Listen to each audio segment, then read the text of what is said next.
Welcome everyone to Goodbye to Tax Filing Blues, Tax Trauma Terminated, a Zoom webinar hosted by Center for the Women of New York.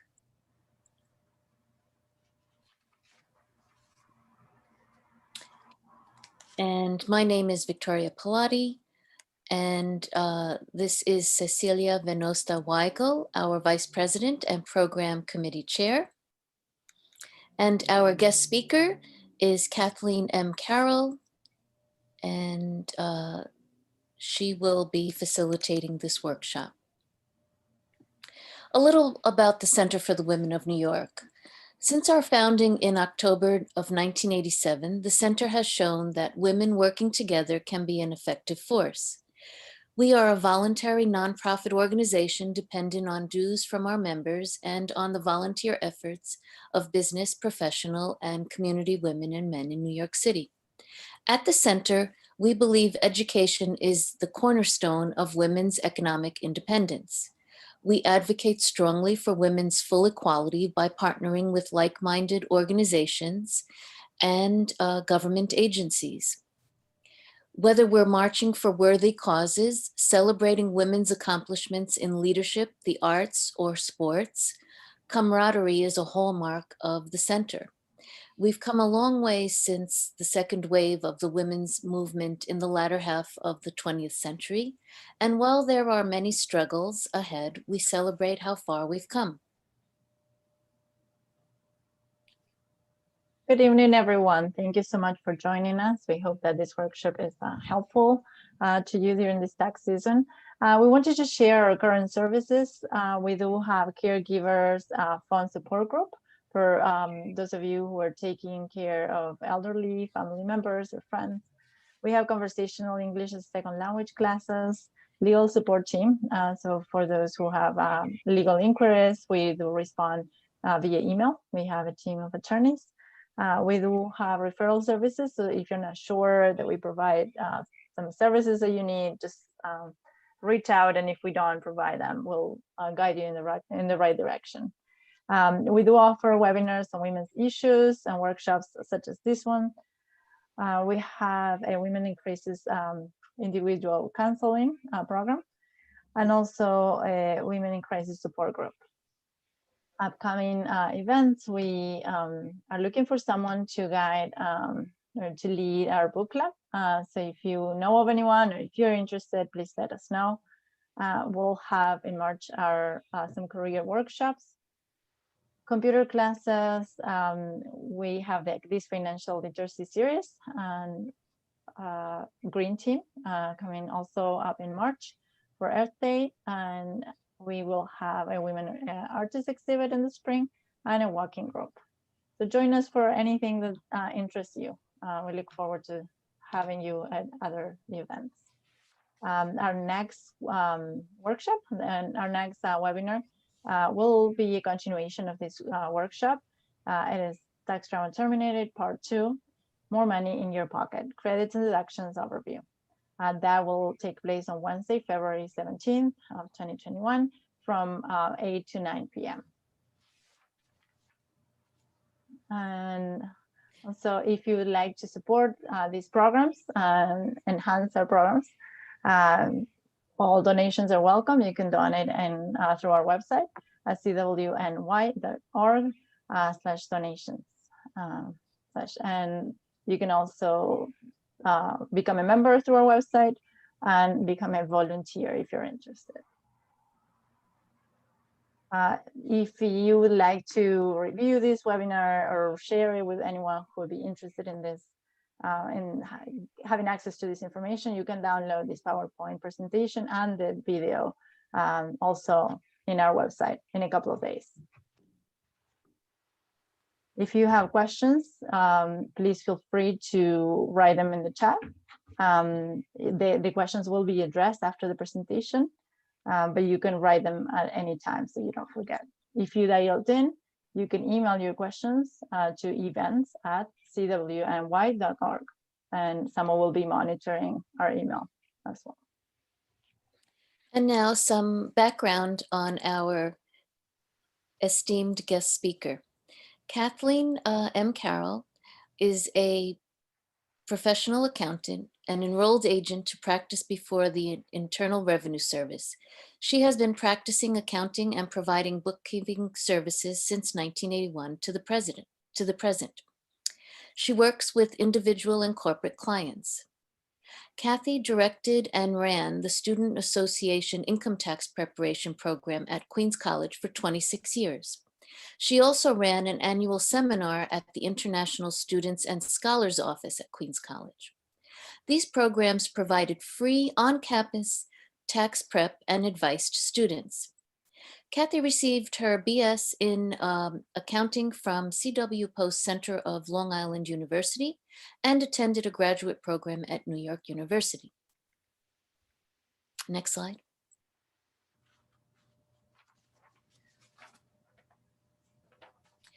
Kathy volunteers at the Center for the Women of New York as our current treasurer and former vice president of finance. She provides job and vocational training, presents at our financial literacy programs, and is the CWNY Work Readiness Program advisor. Kathy can be reached at KM Carroll Accounting in Whitestone at 767-2299. Take it away, Kathy. Hi, everyone, and good evening, and thank you for being here. And the name of this webinar is Tax Trauma Terminated. And the reason that it's entitled in that way is because usually tax time is a time of stress and distress for people. So I'm hoping that this seminar will relieve some of that in your tax preparation. So now, this portion of the webinar is going to be about income. And next month, we will go over credits and deductions. The first thing that I want to point out is some new developments that have just come up in the last week or so, is that the tax season is going to be delayed. On January 15, 2021, the Internal Revenue Service announced that it would not begin processing 2020 income tax returns until February 12th. This is due to the issuance of the $600 stimulus checks, which were authorized on December 27th of last year. The $600 stimulus and the previous $1,200 stimulus checks issued earlier in 2020 are not taxable income. So if you did not get your $600 stimulus yet, the IRS was sending out the stimulus to taxpayers until January 15th, 2021. And I know that the checks are still coming through for people that did not get direct deposit, because a client just advised me that they just got their check in the mail today. Most taxpayers would be receiving the $600 payment directly into their bank account, as long as they use direct deposit for their 2019 tax return. This means that the IRS will have your bank account number and routing number on file. If you did not use direct deposit, you will receive the stimulus check in the mail.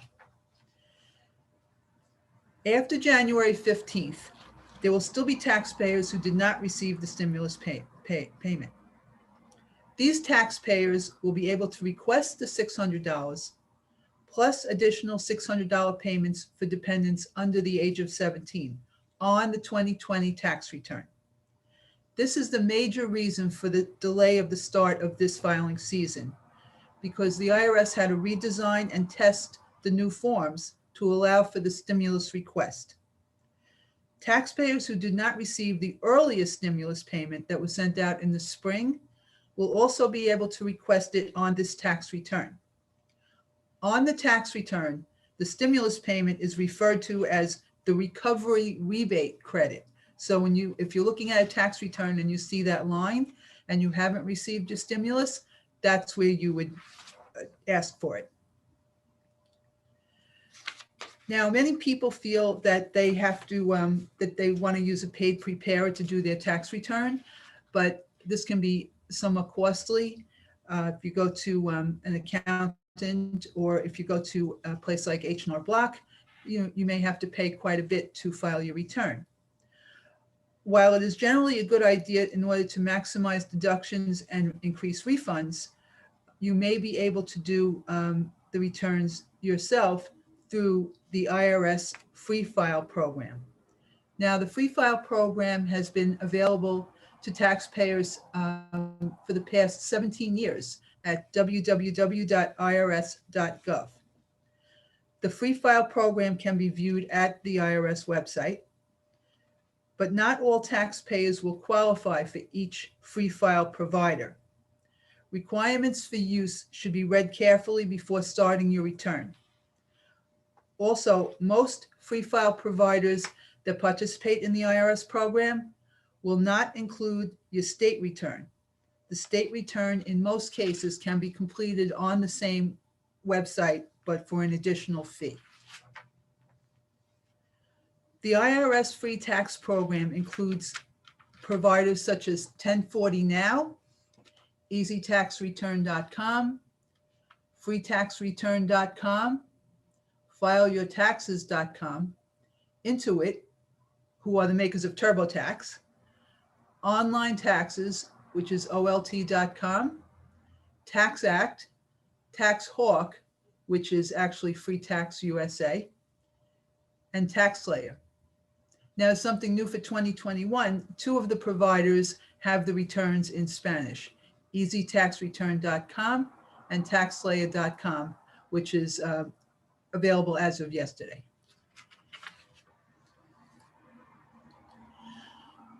Now, the IRS encourages everyone to e-file their returns. And for New York State, the e-file is pretty much mandatory. Although if you do mail in a return to New York State, they're certainly not going to refuse it. So the IRS Free File program, as well as certified public accountants and paid tax preparers, encourage the use of e-file and direct deposit. The use of these 2 functions will typically allow the IRS to process your return within 21 days of receipt. Occasionally, an e-file will be rejected. Usually, this is because information such as a social security number, date of birth, or information inputted from the W-2 has been inputted incorrectly. If an e-file return is rejected, the IRS, through the tax program used, will let you know what needs to be fixed so that you can resubmit your return. So basically, if you feel that you've been waiting too long to get your refund, or you feel something has gone, the program itself will tell you what items you have to go back and correct, and then you can resubmit the return. If an e-file is not used, the return must be printed and mailed via the United States Postal Service. Direct deposit can be used with a mailed return, but the process of the return will be slower. Alternatively, returns can be either e-filed or mailed without direct deposit. The IRS will mail your refund to your mailing address. Again, the processing of the return will be slowed. The e-file with direct deposit is the quickest way to get your money. Now, when to file? Although the IRS will not be processing returns until February 12th, the Free File program is open. So you can file a return and you can send it through the e-file, but they're not going to process it until February 12th. However, have their W-2s and other important filing documents. These documents must be issued to taxpayers by January 31st each year. Although many employers may issue W-2s prior to January 31st, they're not legally required to do so. So if you don't have your W-2 yet, you really can't be upset with your employer, because they don't have to send it until January 31st. And January 31st, actually this year, is a Sunday. So if these W-2s are mailed out on the Saturday or on the Friday before, they may not be even received by you until the first week of February. Now, unemployment compensation is going to be a very big item this year, unfortunately, because of the pandemic. Many people suddenly found themselves unemployed due to the effect of COVID-19 on business. A record number of people applied for and received unemployment benefits. Many recipients had never before received unemployment. Unemployment benefits are fully taxable on both the federal and the New York State returns. So hopefully everyone who received unemployment in 2020, including the special pandemic unemployment assistance known as PUA, contractors and the self-employed who in the past were never able to apply for unemployment. This was a special program. Hopefully everyone had tax withheld for both the federal and the state. Both the regular unemployment program and the PUA program were administered through the New York State Department of Labor. The Department of Labor does not mail a 1099 for the unemployment that was received. This required document showing the total amount of benefits received and tax withheld must be obtained and printed from the New York State Department of Labor website. This document is needed for the tax preparation. So it's very important that you don't think you're getting that document in the mail. You have to go to the website and print it out. So now to get started, so we have discussed some background on what to expect when filing your 2020 return. The first thing you have to do is assemble all the documents that you need. The most common documents that taxpayers can expect to receive are a W-2, which is a statement of employee wages and is typical for most people employed by companies. Form 1099 non-employee compensation. This is a new format for a long existing form. Non-employee compensation was reported in previous years on 1099 miscellaneous. This year, it has earned its own form. This form is typically received by independent contractors and persons who receive payments as part of self-employment, basically if you have your own business. And then Form 1099G reports the unemployment compensation and other less common types of government payments. So sometimes a state may send out a 1099G for a refund, state refund that was returned. New York State doesn't do that anymore, but I've seen other states issue 1099Gs for the state refund.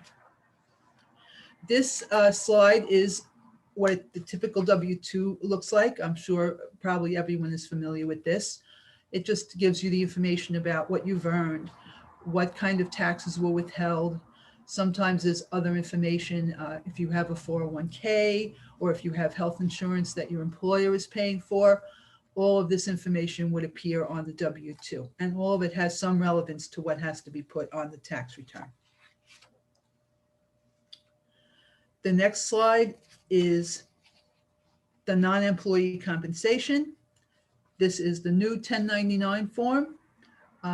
It basically just tells you how much you received gross, because even though there is a box there, box 4 for federal income tax withheld, it's very rare that income tax is withheld on non-employee compensation. And then the next form, this is what your 1099G looks like. And box number 1 is where you would have your unemployment compensation. And box 4 would be where you would have any federal income tax withheld. And in box 11 would be the state income tax withheld.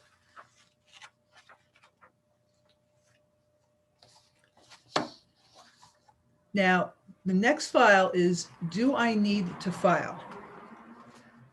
Whether you have to or should file a 2020 tax return in 2021 is answered here. The very basic and general answer is this.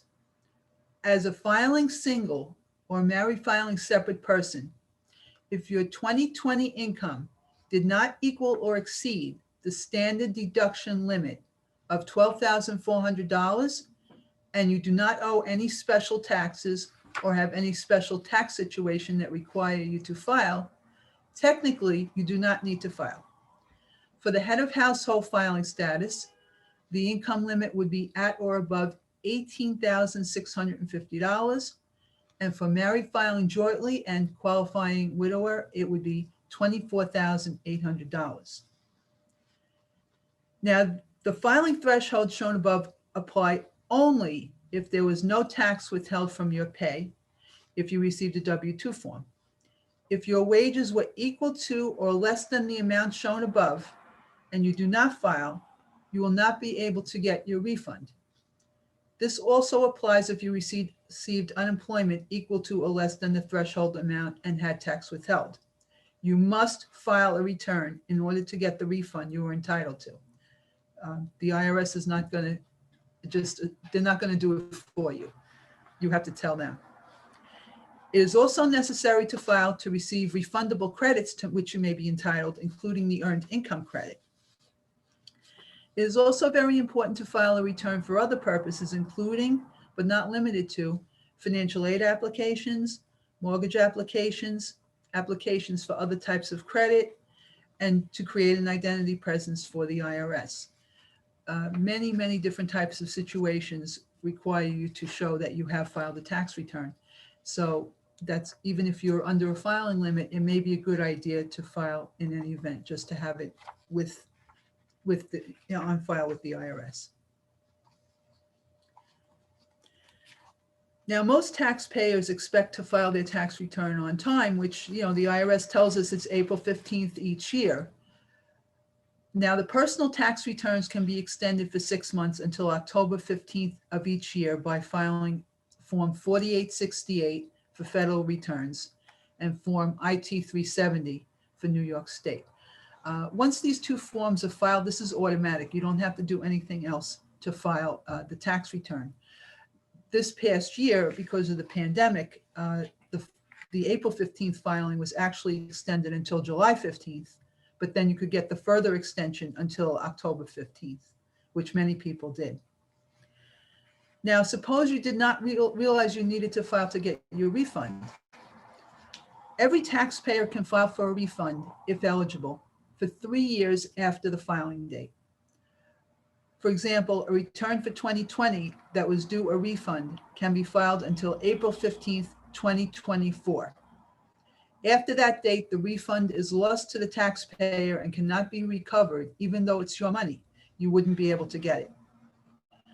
Conversely, if one owes money to the IRS, it is due to them indefinitely and accrues interest and penalty over time.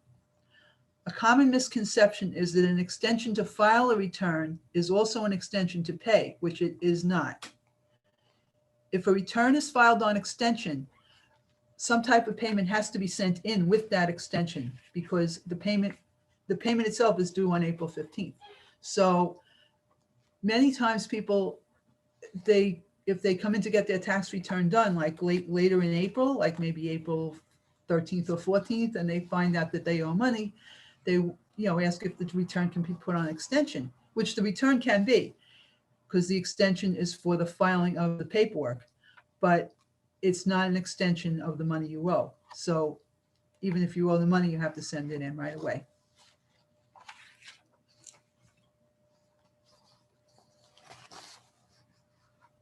Now, this 1099 NEC, the non-employee compensation, will be received by persons working as independent contractors and persons receiving payments from self-employment. That's generally people that have their own business. The filing rules for 1099 NEC differ completely from the standard filing thresholds. For example, we just said the standard deduction was $12,400, and if a person made less than that, they may not have to file.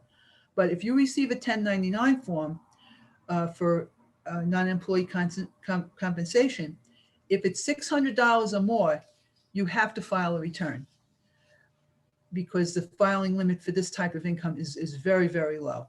So if someone had paid you $599, they might send you a 1099 NEC, but you wouldn't have to file the return because it's less than $600. But if you made $601, whoever paid you would have to send you this form, and you would have to file a tax return. So the filing limit actually depends on the type of income you've received, as well as as what the amount is. Now, over the past several years, and especially since the beginning of the pandemic, many people have been turning to non-traditional ways to make money. These non-traditional jobs are often referred to as the gig economy. Jobs of these types include Uber, Uber Eats, Lyft, and similar type companies. Companies in the gig economy will send 1099 NEC to their workers, or typically the worker can find their 1099 NEC on the company website, along with any information about possible deductions, such as if you're doing Uber, you can deduct gas, you can deduct repairs on the car, other types of things. So this may be also included on the website for whatever company that you're doing the work for. Now, the most important thing with the income portion and all portions of the tax return is to be aware of your documents. If you are ready to start your taxes and have not received all your documents in the mail, check for them online. Even many companies don't send W-2s anymore. They have them online on their company website. Unemployment 1099-G, Uber, Lyft, 1099 NEC, and even some W-2s from companies are increasingly found online and will not be arriving in your mailbox.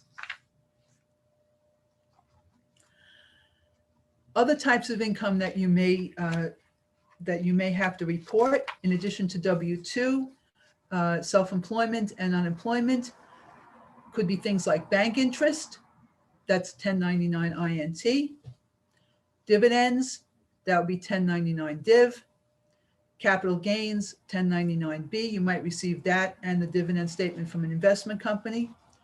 Banks and investment companies will not usually issue these types of statements unless the amount received by the taxpayer during the year was more than $10.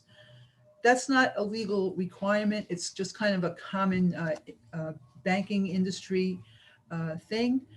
I had several clients last year who, they really thought they had received more than $10 worth of interest, and they were waiting for the statement in the mail, and they never received it. And then when they came in to have their tax return done, I had them call their bank, and they had only had $5 or $6 worth of interest, which was why they never got any information about it. If in doubt, please call your bank or investment company before filing your return. And a note about some of these investment companies too. Many of them don't send out the statements until March, or they may send out an original statement and then send out a revised statement in March. This is more for people that have capital gains that buy and sell stocks. But that's something that you have to be aware of also, because many times over the past few years, I've had clients come in and they have an original statement, and then about a month later, they get another statement in the mail, and then the tax return has to be amended.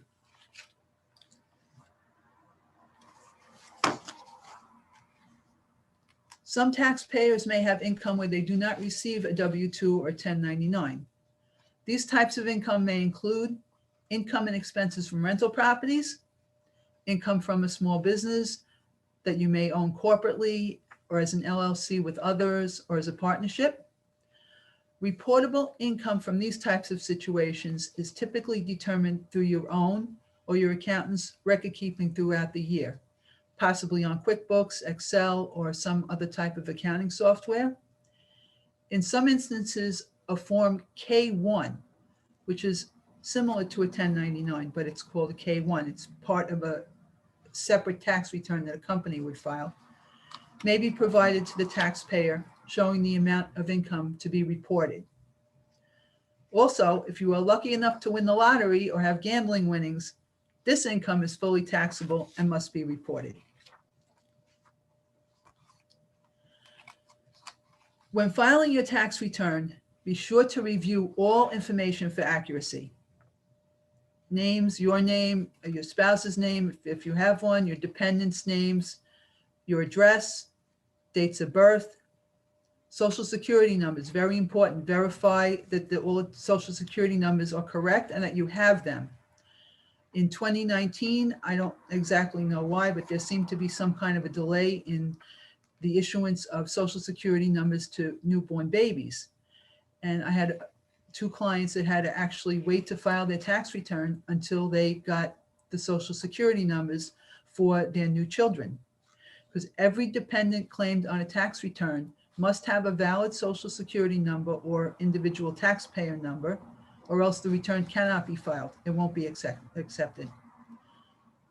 Informational errors can cause the return to be rejected or cause delays in processing. Now, there's a special pandemic note that just was brought to my attention. One of my friends was speaking about her children. They were supposed to get married in 2020, and they had to keep delaying the actual wedding and church ceremony. So what happened was they got married legally, but they still are waiting for their church wedding. And, they just feel like they're not really married, even though they are.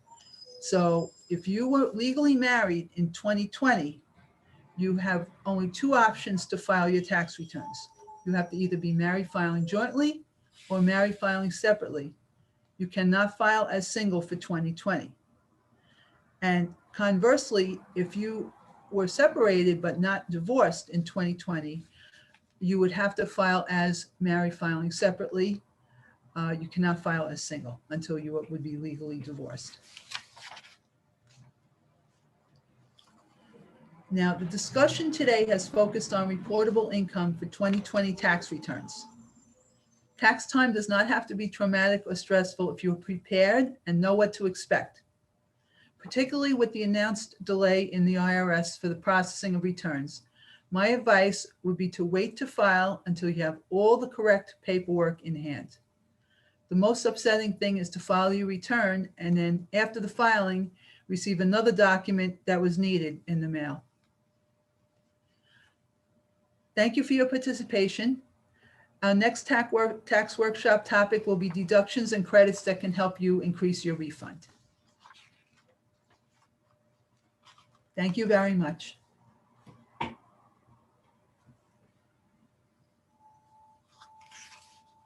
Thank you so much, Kathy. Thank you, Kathy. Sorry, I couldn't unmute myself. You're welcome. Thank you. That was like so informative. I'm so glad that we could convey all this information for people in this stressful season sometimes. And as we said, these slides will be up in our website. So for anyone that needs all this information, it will be available after the presentation. So now, please feel free to post your questions in the chat. Kathy will be happy to answer them. If you called in, please write an email to events@cwny.org, and then we will type it into the chat. Now I see the question about the PPP. The PPP is not taxable. So if you're a business person, that type of income applies to people with their own business. The PPP would not be for the general taxpayer. But the PPP is not taxable income and it does not have to be reported on the tax return. Great, thank you. Great Kathy. question, great answer. You're welcome.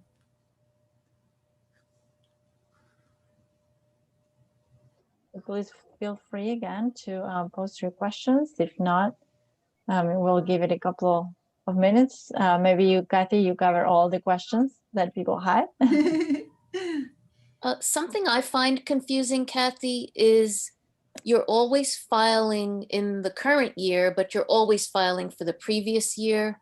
So it's just always important to keep those dates in mind. So although it's 2021, we're filing 2020 tax returns right now. Yes. And I think it's so important to label your files that way and to just keep repeating to ourselves that they are 2020 tax returns. I always find that confusing that we're always 1 year behind. And the same thing, like right now, I'm already preparing my files for things that are coming in for next year. So I've already prepared a new file to hold those documents as they come in. Mm-hmm. Right, I think there was another question that came in. Oh, good. Yeah, I didn't see it. It was about extension of business tax returns. As far as I know, there's been no official extension of the business tax returns. Corporation taxes and many business taxes are due a month before the regular taxes. They're due March 15th rather than April 15th. As I say, I'm not aware right now of any government mandated extension.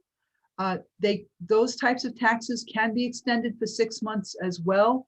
Just normally on a form 7004, that extension is until September 15th of the year.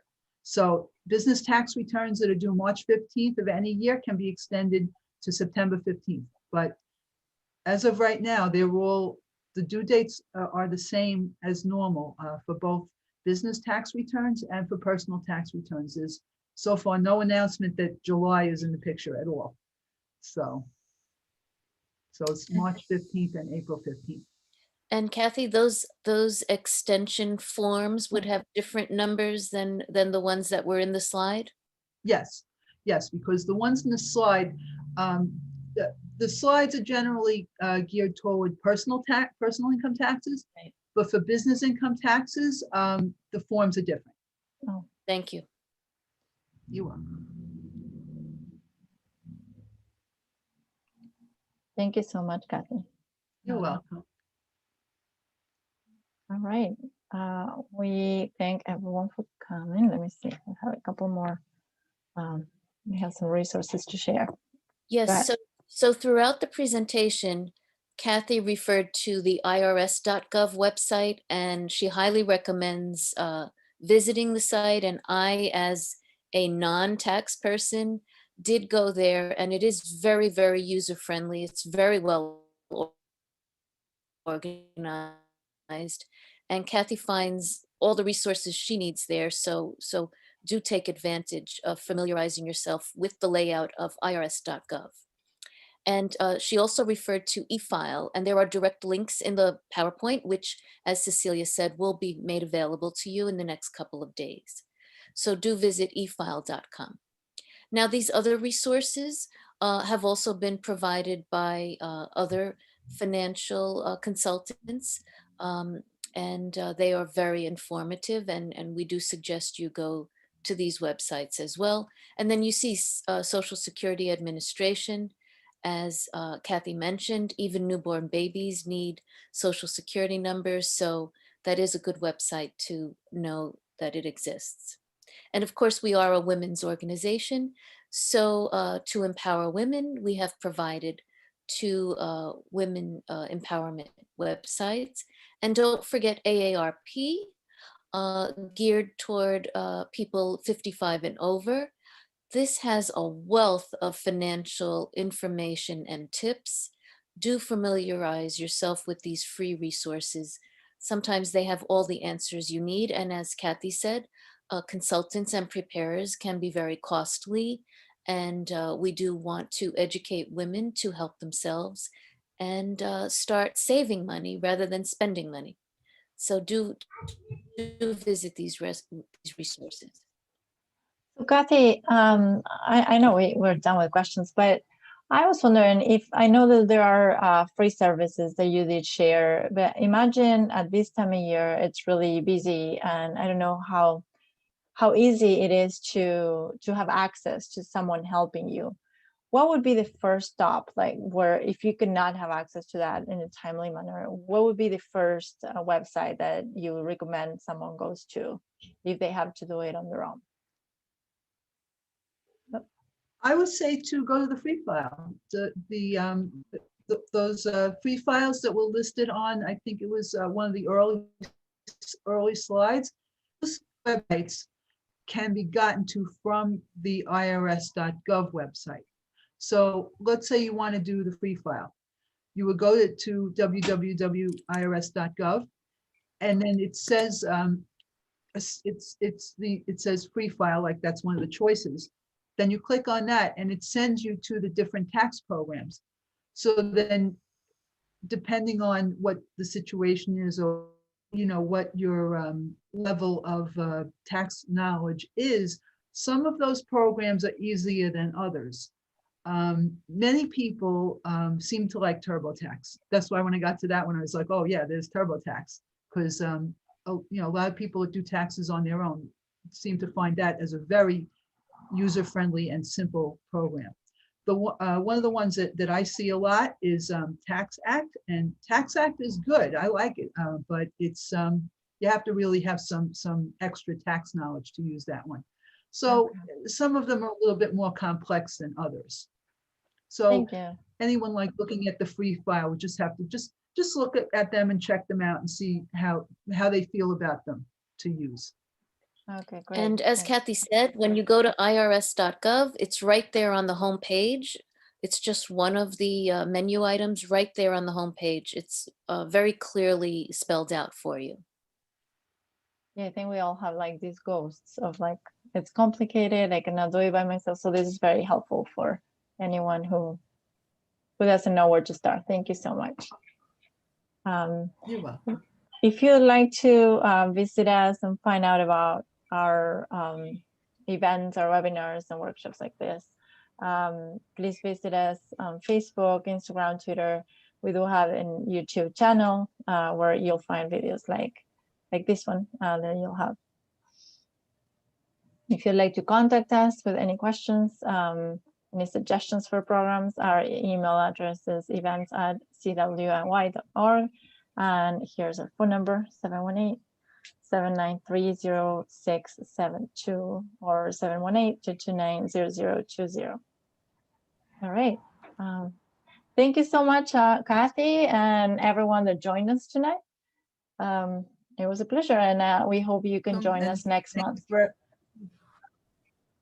All right. Yeah. Good night, everyone. Thank you, everyone. Thank you for participating. We look forward to your next one, Kathy. Likewise. Thank you.